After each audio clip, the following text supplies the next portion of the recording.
Ça tourne.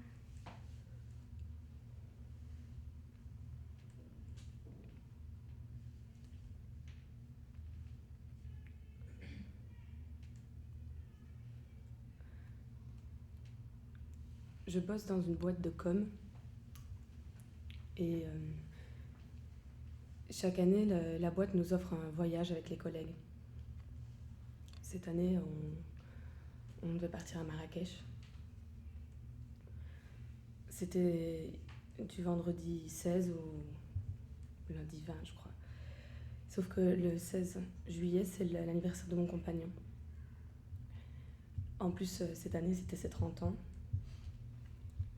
Et on venait d'acheter une grande maison avec un immense jardin et j'avais prévu de faire une garden party avec toutes nos familles, tous nos amis. Alors, j'ai refusé le voyage à Marrakech, mais je ne l'ai pas dit à Tom. Je ne l'ai pas dit à Tom parce que je voulais lui faire une surprise pour son anniversaire. Alors, j'ai pris congé le vendredi, j'ai passé toute la journée à tout préparer. On avait prévu un cadeau commun, un truc dont il rêvait depuis toujours. Et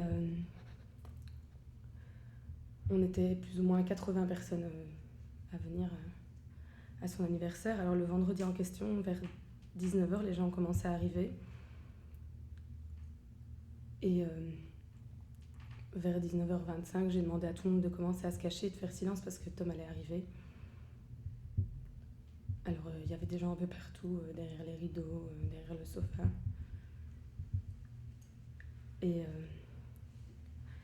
vers 19h30, on a entendu le portail de l'allée qui s'ouvrait. Puis la voiture est rentrée dans l'allée. Et puis on a entendu des bruits de pas. Et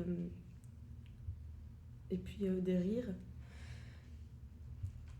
Et puis la porte s'est ouverte et il y avait des bruits de...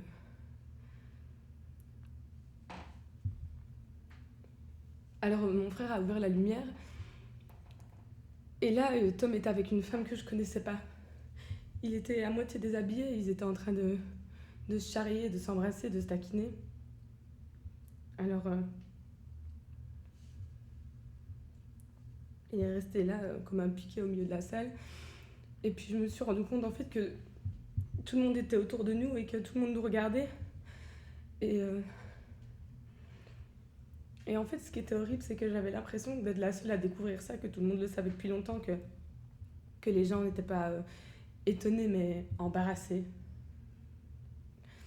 Alors, j'ai commencé à avoir la tête qui tourne, mes jambes se sont mis à trembler et j'étais en colère parce que je me sentais humiliée et j'avais honte. Et puis, Tom s'est approché de moi, il a tendu sa main pour la mettre sur mon bras comme il fait à chaque fois que je suis fâchée et qu'il faut me calmer. Et puis, il m'a pris dans ses bras, il a commencé à me serrer très fort. Et moi, je voulais pas qu'il me touche. Je voulais pas qu'il me touche, je voulais juste qu'il me lâche. Alors je l'ai poussé violemment, mais à chaque fois, il revenait. Moi, je voulais pas qu'il me touche, je voulais juste qu'il me lâche. J'arrivais plus à respirer, je me sentais mal, et je voulais juste qu'il me lâche. Alors, je l'ai repoussé encore une fois, et puis, il a réessayé de revenir. Alors, j'ai pris l'espèce de statue en pierre qu'on a à côté du divan, et je l'ai frappé avec. Parce que je voulais pas qu'il me touche, je voulais plus qu'il m'approche. Alors, il est tombé par terre et voilà. Je voulais juste qu'il me lâche.